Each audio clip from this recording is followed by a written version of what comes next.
right. So welcome back, everyone, to Jen and Ren's Coach for the Future chat room. I'm Ren. And I'm Jen.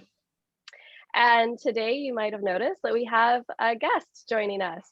And this guest is Clem Fabienne, who is also a coach. Hi, I'm Clem. So, Clem, why don't you tell us a little bit about your background for us to get to know each other a little bit more.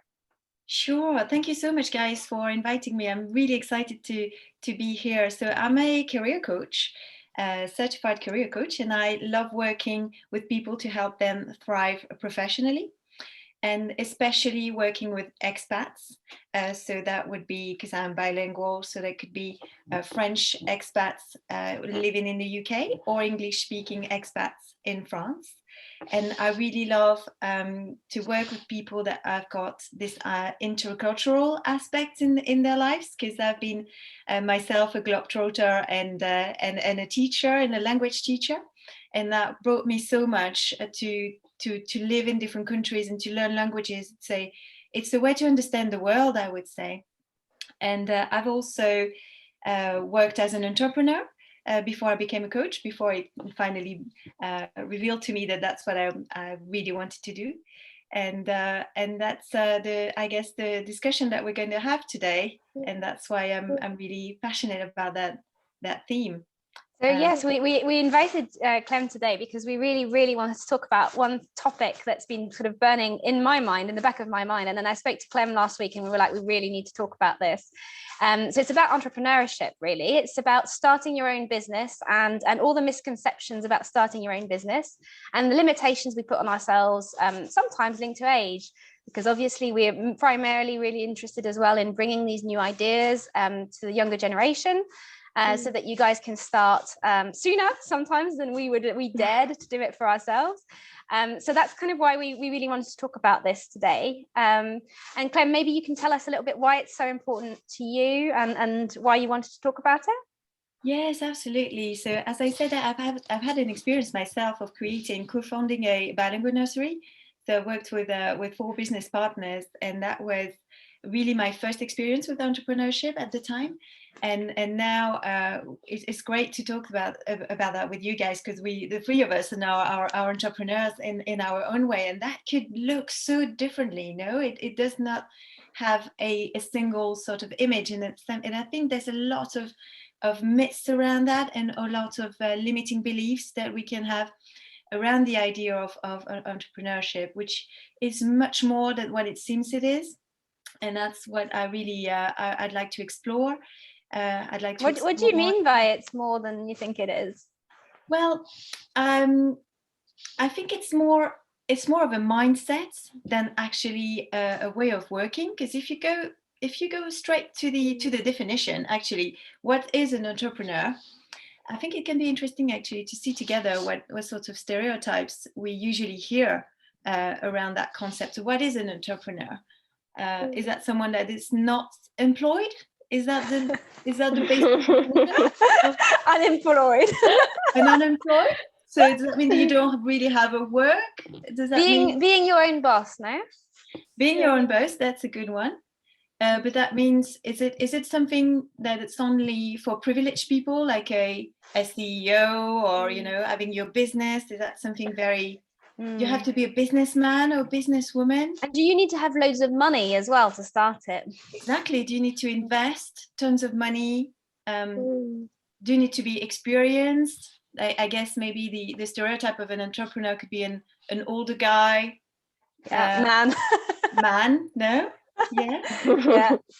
If we explore in depth that stereotype thing, or maybe what we hear a lot, I don't know about you, especially with younger people, like if my family, if they are entrepreneurs, then maybe I can become one. Mm-hmm. But if no one in my family is an entrepreneur, so I don't think I can really do it. Like it's not in my genes or something.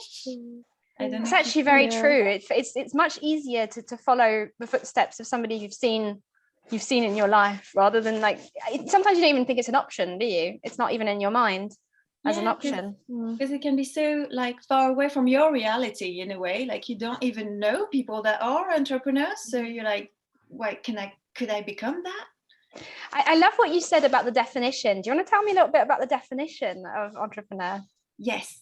So the definition of entrepreneur, actually, if we go back to the French word. That's why I was asking. So the French word is entreprendre, and actually entreprendre is in French, the basic meaning of that word is to take action, is to even if in a love relationship, that would be making the first step. So having this sort of daring initiative aspect. So you go in there and you step into the word. So for me, it's really about stepping outside your comfort zone, which I like to call the adventure zone. Love it. Because leaving your comfort zone can feel a bit scary, like, oh no, I'm in my comfort right now. My safe space. Yeah. But if you step in your adventure zone, that becomes more exciting, doesn't it?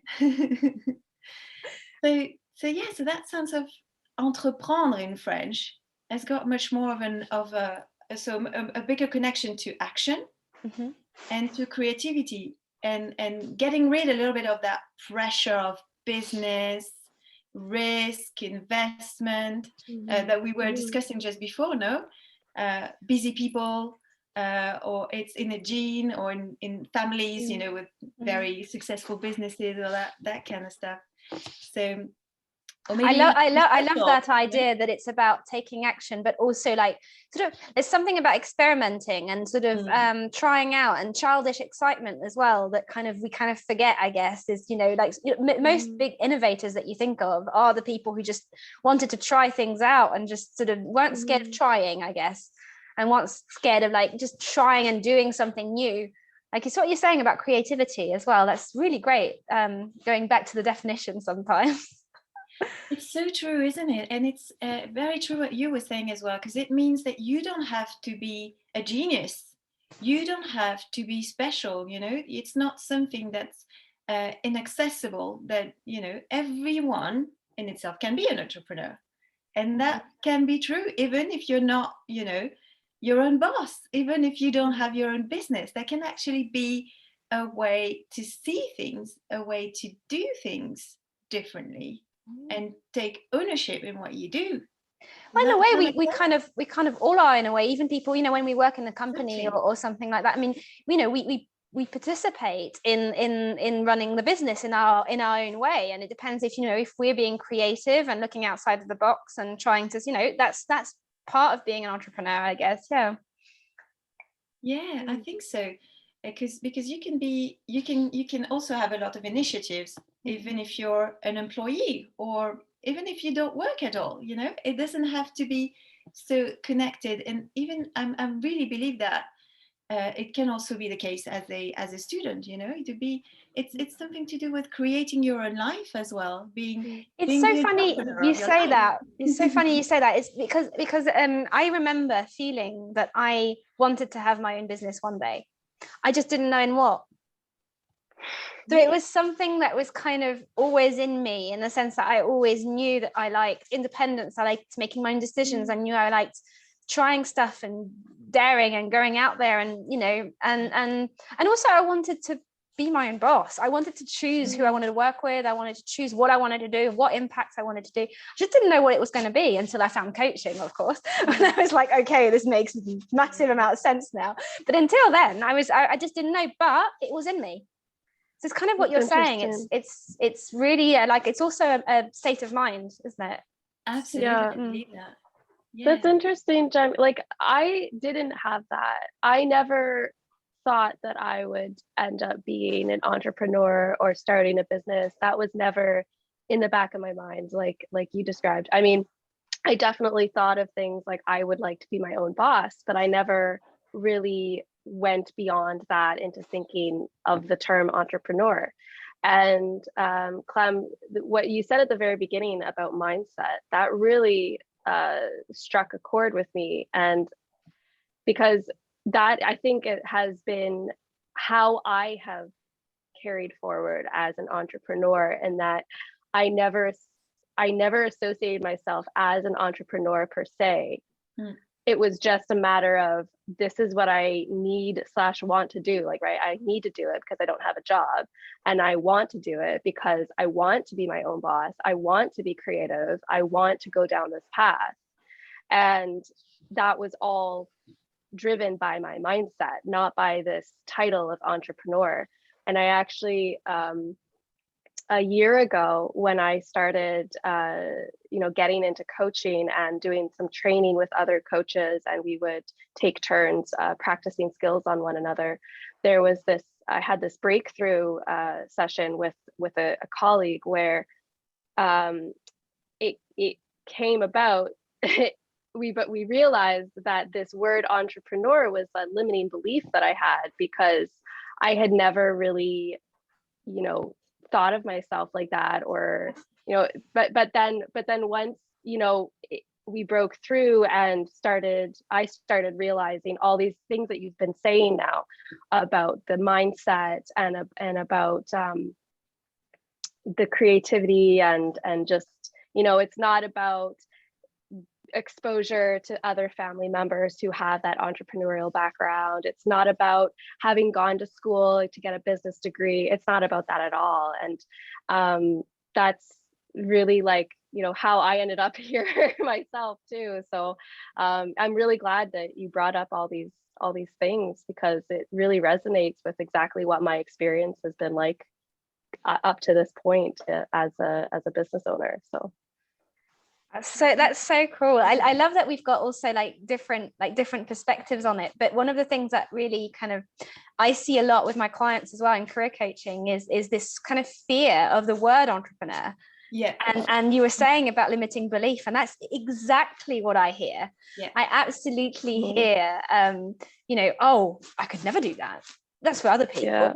I mean, this sounds serious. This sounds complicated. This sounds dangerous, and I've had quite a lot of people do that and go there.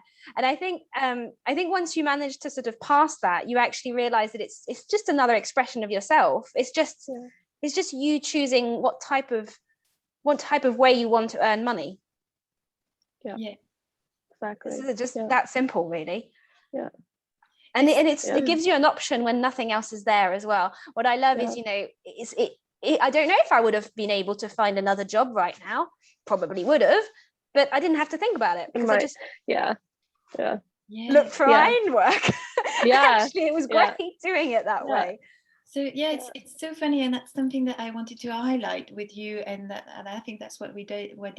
Like, that word is scary. That's a scary word. There are a few words like that, and for my clients as well, I've noticed that networking is very scary. And when I break it down to networking is meeting people and talking to them. Can you do that? Yeah, sure. I like doing that. And entrepreneur, what is entrepreneur? What is entreprendre? What is creating a business? It's also working. Can you work? Do you know how to do what you do? Do you know how to do what you love? Yes. Well, you're going to be amazing. And you're going to have freedom, and it's going to be a different modality, but it's so connected. I agree to that limiting belief that I don't have what it takes. I'm not good enough. I'm not special. You have to be special to be an entrepreneur. And no, well, you have to be specifically smart, or you have to be Elon Musk or something. Like, sometimes I feel like it's like you don't need, but some people, I mean, all of these people who actually are like, really like the idea of an innovator, an entrepreneur, etc. Well, they've started really young. They've just started. They just tried stuff. Sometimes it worked, sometimes it didn't, and sometimes it did exceedingly well, which is why we know their names. But lots of people just try, and it's I think it's about that as well. It's just about there's no limitation. The limitations we have in our heads are kind of limiting as well. It's the same thing you were saying about limiting beliefs. And I think the idea that you have to have experience in order to become an entrepreneur is also a huge thing. I'd never had an experience before I started. That you have to have these skills in order to start off as an entrepreneur, rather than like you can learn these skills as you go. You don't need to, accumulate them and have, so Yeah. Be like ready to go. I'm now Yeah, ready to go. exactly. Yeah. You just go Brilliant that and you learn it. it's brilliant that you bring that word up, because that's also something that I wanted to talk about, because I agree.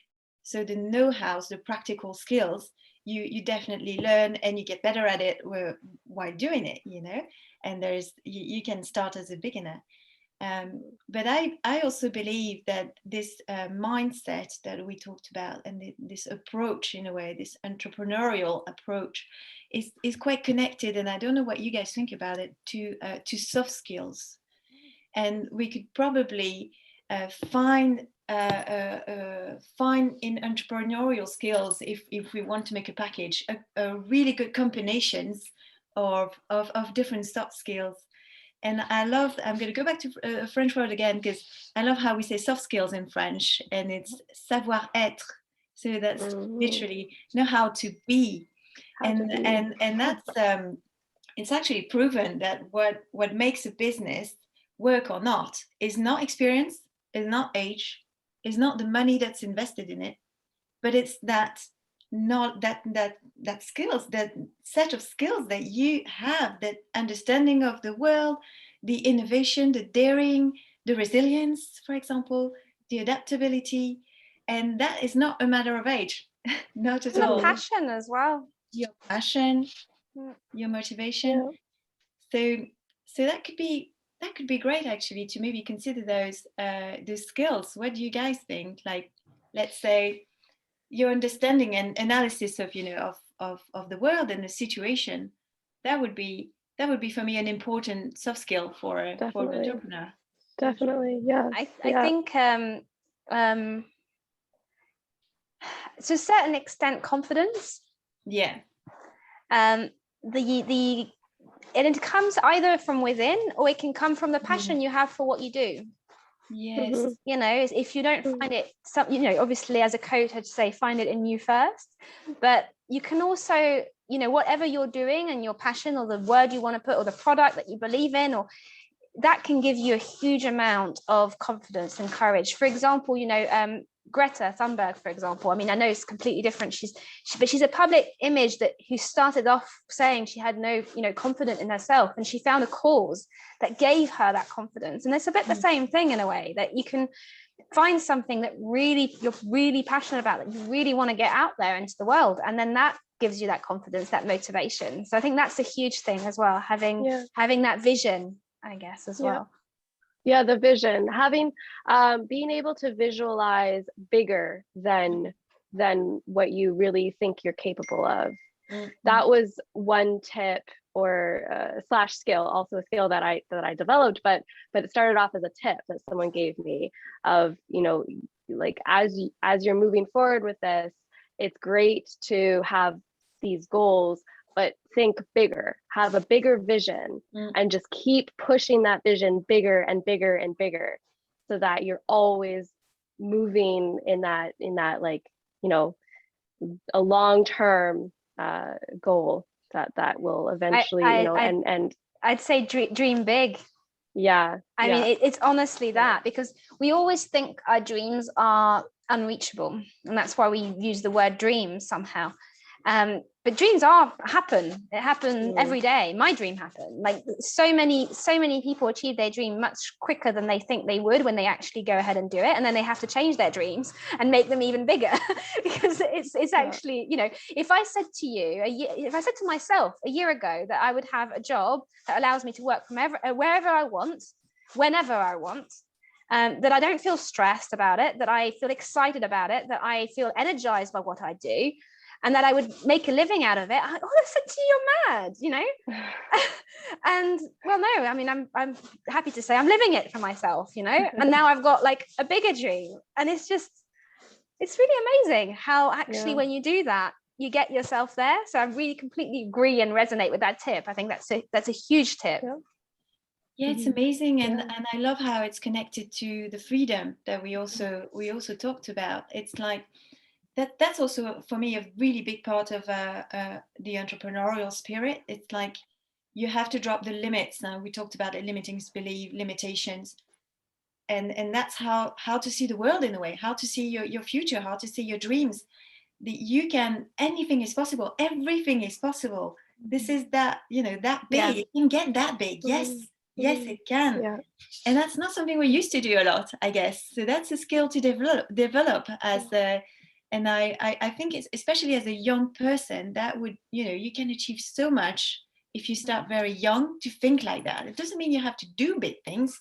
It's not about that. It's and hearing your heart as well, as you were saying, like believing in that passion, just to enable it, to let it free, for it to be there, to just absolutely. happen. And also practically, I think thinking like that is helpful, because particularly in a world where, yes, there's been a world pandemic, and so therefore, there's probably a recession, and there's going to be probably issues in terms of difficulties and maybe applying to standard jobs. But it's created a huge amount of opportunity for people to think outside the box, for people like that, and for developing these skills. So if you can't find a job out there that really suits you, create your own, make it happen. And I think that's a hugely empowering thing. And it gives, I think, also like hope in a way. Yes. And I think positiveness as well, being optimistic is important. Not, being optimistic doesn't mean being living in fantasy land, but you need to have the dream. And you need to want it enough to make it happen. And I was talking about Elon Musk earlier, but he's going to make us go to Mars. Yeah. And it's just because he's dreamt it. Yeah. Another skill that was beneficial for me to learn or to adapt to was to get rid of that feeling of guilt for spending my time and putting all my focus into a project that there was no guarantee if it was going to pay off in the end.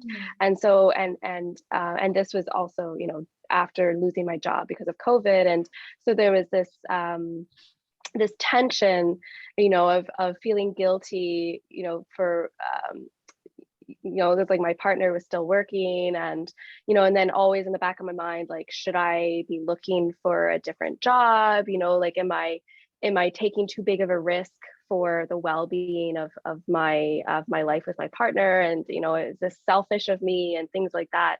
But I had to just keep believing in my project or in my vision and myself, and learn to let go of that guilt and realize that it was okay to do what I was doing and to want what I wanted. 100%. I mean, I felt that as well. I really resonated with that. And I think the idea as well that you can sort of decide, one of the things that was scary is money, right? I'm going to put it out there because that's a big topic. And obviously having your own business means that you're responsible for, you don't get a paycheck. So you're responsible for your money. You're responsible for how much or how little you get. You're responsible for thinking about your things like pension and taxes and stuff like that. So that's a big thing. And yes, it's reassuring to get the paycheck every month. But as you said, lots of people do lose their jobs for reasons that had nothing to do with them, that they can't be helped. So the uncertainty is there in any event. Because the entrepreneur who's got the company you work in has these problems too.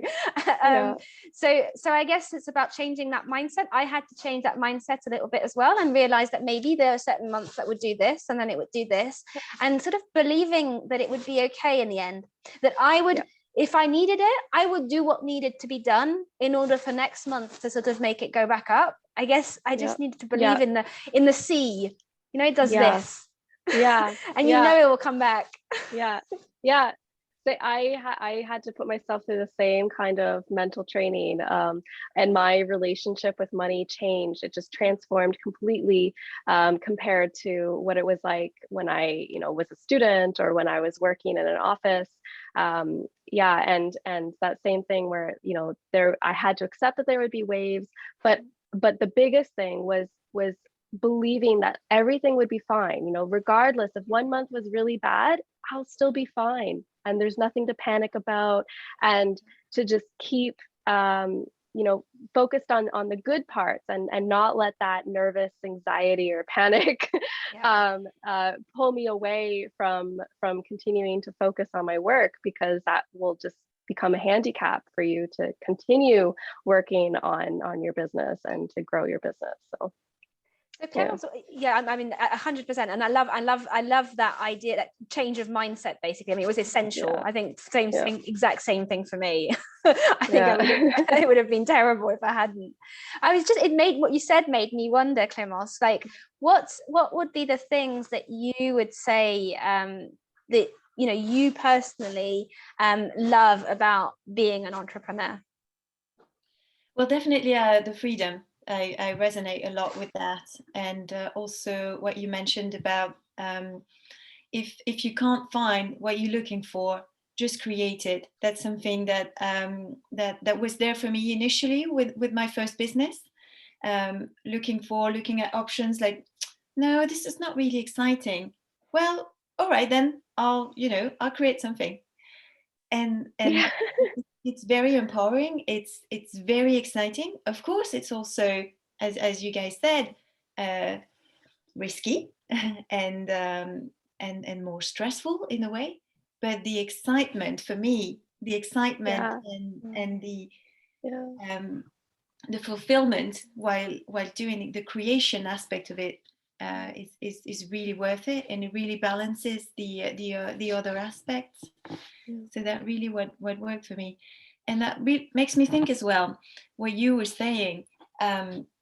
It's also, I think, the contrast with with being an employee, so having those regular paychecks, and this is in a way we've learned that how it's supposed to be about work and how it's supposed to be about money, and that we sort of it sort of became our inner reality, and that's what we expect of the world. And I think that's really important to as well consider that there is other options, and they are all right too. And it's not because I don't know them that they are wrong, or things are going to go bad. So it's also a learning curve. We're talking about waves, but I definitely think it's a learning thing. And that makes me also think about the concept of mistakes and failures. And I think that's something that we need to absolutely learn. Let's talk about failures. Let's talk about failure. Love it. If you become an entrepreneur, that's something you learn. Definitely, you learn to fall, to go up again, and to start again, and you learn to make mistakes. And but that's the thing. I mean, failures that we could have changed the meaning of failure. We've put a meaning on failure that I just don't think is the real meaning. Like I always say to my clients, when do you think as a human being we learn the most? And we learn the most not when we're at school. We learn the most when we're a child, very, very, very little. And that's because we fall all the time and we don't know what we're doing, and we try, and we're not scared of falling. We're not scared of the next thing. And it's kind of inherent, I think, to being, like you said, to being an entrepreneur, but it's inherent to life. Otherwise, we don't progress. We just don't learn. So it's actually encouraged in a way. It's how you pick yourself up and learn from it that is important. Absolutely. I don't know what you think, but I couldn't agree more. And it's actually maybe, as you were saying, in a way, living life more fully, because you're also trying for real. I don't know if that makes sense. And I love the concept also of excellent mistakes. I don't know if you've heard about that, but it's along the same line as this is the only way to learn. So the better your mistakes, in a way, the more you learn. So there isn't such thing as mistakes and failures. I would completely agree with you. There are occasions of learning, opportunities to learn, and when we see that, and as a young person, especially if you're studying, if you start seeing it this way, then it would give it a completely different perspective on everything you do. And even the next paper, can you imagine how much less stress you'd be about it if you sort of thought it as an exciting opportunity to learn more and like make it easier for yourself? I mean, that's really powerful. And I completely agree. That would be amazing if we could do that. What's your view on failure, Lauren? I agree with a lot of what you guys said, and I was also thinking back to what we mentioned earlier about that misconception of having to have all the skills before you get started as an entrepreneur, and that it's really about learning as you go. And by learning, obviously, that includes making the mistakes as you go, so that you can just keep doing better and doing better and doing better. And sometimes that first big mistake might be that the idea of that you had going will turn out to be a quote failure, but really that's just the practice run for the business that is going to succeed. But the only way to get to that success is to make those earlier mistakes. So you have to go through these growing pains if you want to be tall and strong like a tree. Like, you have to have these failures, so to speak, to get there. And if you're trying to avoid those failures, then you're never going to reach the success that you really want in the end. Totally. I think there's something about not running away from it. And there's also something about it might not feel like a failure actually when it happens. Exactly. Yeah, it actually doesn't. Feel like failures. Yeah, because I don't see things as failures anymore like that. You're actually just gaining something instead. So yeah. And that brings me to feeling another thing we were talking about that I think kind of stemmed from what we all said, was taking control of our lives. I feel like that's something I really feel like I have done more than ever before. Is like, I feel like I've taken control of what money means to me, of where I want to work, who I want to be, who I want to work with, what impact I'm going to make to the world, how I want to use my time, when I want to sleep, when I want to eat, when I want to go out for a walk, when I've taken ownership of my life. Yeah, it's amazing. That was a huge one for me. I needed that autonomy in my life. Like, every other time that I had a job where I had to clock in, clock out, or those kinds of jobs, eventually, even if I really liked the overall work that was involved in that job, over time I could feel like something was draining out of me, like something was being taken away. And then what I realized just in the last few years is that it's the autonomy, it's that freedom and authority that and the trust that I have with myself, being a boss and employee, that I can make these decisions for myself. I don't need someone about, like, another person telling me what I should be doing, or when I need to show up for work, or when I'm allowed to go on a lunch break. Like, that, it was just like sucking the life out of me, and it felt like I had no control over like my own health, my own like sleep routine. Like, as you said, Jen, like, I needed that authority to make those decisions for myself. And since then, like, since I've been my own boss, like, just like I've been getting better sleep, I eat healthier, I get decent fresh air and exercise time when it suits me best. Like, and it's just so overall, beyond my career world, the rest of my world and my life just feels in balance, and it just feels more whole. I love that and that kind of brings us back nicely to how we started with Clemence saying about the mindset. It's so much more than just about work. Work is part of life, really. Life is the pie. Work is a slice of it. And so being an entrepreneur is who you are. It's how you see things.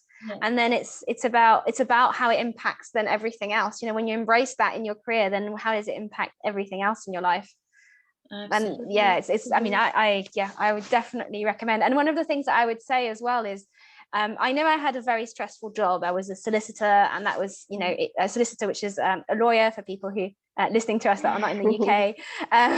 And so that was a really stressful job. It was in a private firm, and it was, there were tough deadlines and billing targets, and you had to not only make your client happy but your boss happy, and the regulatory authority happy, and it was a lot of pressure, and everything you said could be held against you. It was literally it was kind of very, very stressful. And I used to come into work sort of wondering what was the worst, what could have happened. I was sort of trained to see the worst case scenario.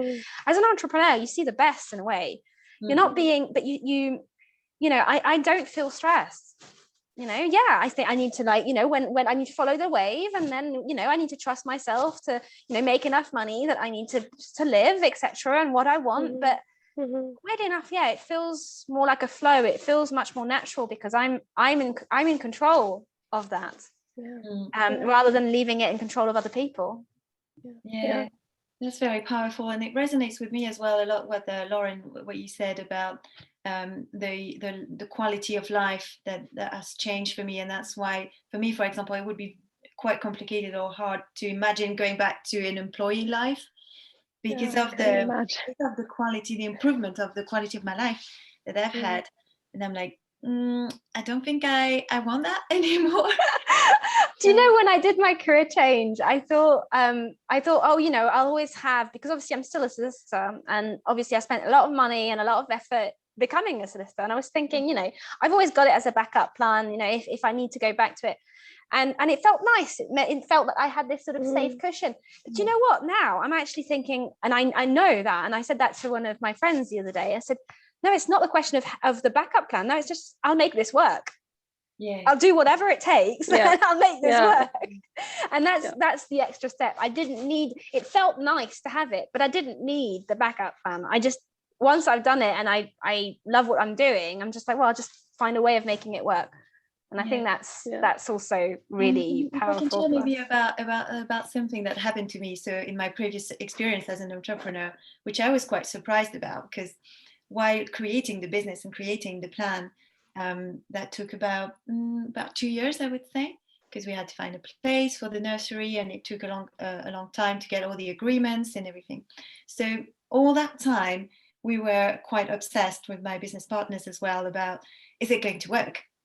So am I going to make enough money? Am I going to make a living? Are we going to make a living? Is this going to work? And I'd actually realized that it was a big success. It was a big hit. It's still working, and I love the fact that the business is still running and it's doing great. It's expanding, isn't it, as well? Sorry? It's expanding, isn't it? You said it was. Yes, absolutely. And there's a long waiting list, and so there's a big success around that. But I've realized after a few years, actually quite quickly, that was not my dream career. So sometimes we're talking about failure and success. Sometimes it's beyond the money, or it's not about that, or so it's something that the mind and the ego focuses a lot unconsciously about. So we're worried about money, we want our financial safety and everything, but life is not about that. So I was facing, a few years after creating the business, having invested quite a bit of money, like, all right, what do I do? Yeah. It didn't seem really rational to like sort of go for coaching, because that's what I wanted to do. And I realized that. And I thought, no. And I think that's also what it means to be an entrepreneur, is this constant adaptability to change, and to also maybe listening to inside of you and see how things change, not only externally, but also internally for you. And that means taking decisions that can seem hard or weird to other people. But if they're right for you and true for you, that's what matters the most. So that's a different perspective on things, maybe, about that idea. Totally. It's about, and again, I think we go back to what we started with. I mean, it's really just being in flow with who you are. And if you're that type of person who kind of goes out there, tries things, who thrives on new things, who is has this confidence or has this dream, just, it's about going for it. I really think that a lot of it is just having the courage to just go for it. Really believe that, and keeping the dream and keeping the positive, and sort of knowing it's going to work. There is something about believing in it. There really is. Yes. And sorry, go on. The believing in it, I think, is the heart of it, right? Like, as long as you actually believe, and we mentioned this earlier about the confidence in the product or the service that you're providing, then like you'll make it work, because that outweighs all your other doubts. in the end because you believe in it, and so you just keep doing what you need to do and it feels natural. I kind of always give an example to a lot of my career coaching clients, and I think I might have mentioned it before to you, Lauren, but the idea, for example, you've got this, or maybe even you, Clem, I can't remember if I mentioned it. If you imagine you've got this island and you've got your child or somebody you love on that island, and you're on another island and you've got the sea in between, and you can see it, you can see them, you want to be there, you want to get there, you want to, be with your child. You're going to find a way to get to the islands if you want it enough. And our brain constantly tells us things like, oh, there'll be sharks, or you'll never be able to swim there, or you'll never be able to learn how to fly to get there, or you'll never be able to learn how to get a boat or row. But you will. You'll figure out your own way to get to that island, but you will. And I think it's about not listening to the voice telling you all the buts and buts and buts and buts. And it's just about saying, that's no where I want to be. Yeah. And I'm going to find my own way. It might not be yours. It might not be the standard way. I might make myself a raft. I might scuba dive. Who cares how you get there? Yeah. And I think that's a big thing. Yeah. A submarine or who knows? Yeah, I Uh, absolutely love that. It's amazing. And I wanted also to repeat something that we mentioned at the beginning, like it's not only about becoming an entrepreneur, although if it's where your heart wants, I think we can all recommend to go for it. But you could actually have that mindset, in everything you do, in the way you live your life, because this island might be a project on, on a different sphere, not only on the career sphere of your life. And I think it's about being involved, being the main character of that story that's your life, and acting really. And so I would say something along the line, becoming the entrepreneur of your life, maybe, whatever you do, whatever it looks like, in your own unique way, because that's what you want to, if you want to be fulfilled, I believe, is to be really true to your heart, as we've just been saying. Oh, I think that's a lovely, lovely place to kind of leave it. I was thinking we could maybe just all of us just give a couple of points of why, what we would recommend, or tips, or last final words for the people listening, and even particularly if it's young people listening, if there's anything we wanted to share. Lauren, do you want to start on that one? Yeah, sure. I would say just don't overthink it. If you're interested in it, follow that interest, follow that curiosity, and do what feels natural and good, and be open-minded to learn new skills that you didn't think you would ever learn. Lovely, love it, amazing. Clem, what would you? Yeah, well, actually, there's a quote coming to my mind from Mark Twain. They didn't know it was impossible, so they did it. And I think that's something that's really inspiring, and just look at all the potential seriously inside of you. It's infinite, it's limitless, and that's one of the lessons of the entrepreneurial spirit. You are limitless. You can do anything. Totally. I mean, I've got a quote that I've had following me around, very similar to that one, which is, if you can dream it, you can do it, which is Walt Disney, obviously. And I just love that idea that actually dreams aren't unreachable. They're there because they're a goal, but they also make you happy. They're like a bigger goal. They're like a fluffier, nicer goal. So what I would say in terms of tips, I'd say, first of all, it's an option. It's a job option like any other. And do think about it in the same way, when you're thinking about different companies, think about that. Maybe it's right for you. So I think that's the biggest thing I'd say is it's a job as well as any other. And the other thing I'd say is try it. What's the worst that can happen? Yeah. Amazing. Well, it's brilliant to have you girls on this talk, and Lauren, thank you again for being here, and Clem, thank you again as well for coming. And when are we doing it next week, aren't we, Lauren? We'll be here again next week, with another topic. If anyone listening has any ideas about other topics they'd like to talk about, or any ideas they'd like to debunk about entrepreneurship, or any worries also that that come to mind, please do feel free to contact all of us. We'll put our details underneath the video, and in any case you have Lauren and I's website. Clem as well will probably put her own details and websites under the video. So lovely to have you all, and we'll see you next time. Bye. All right.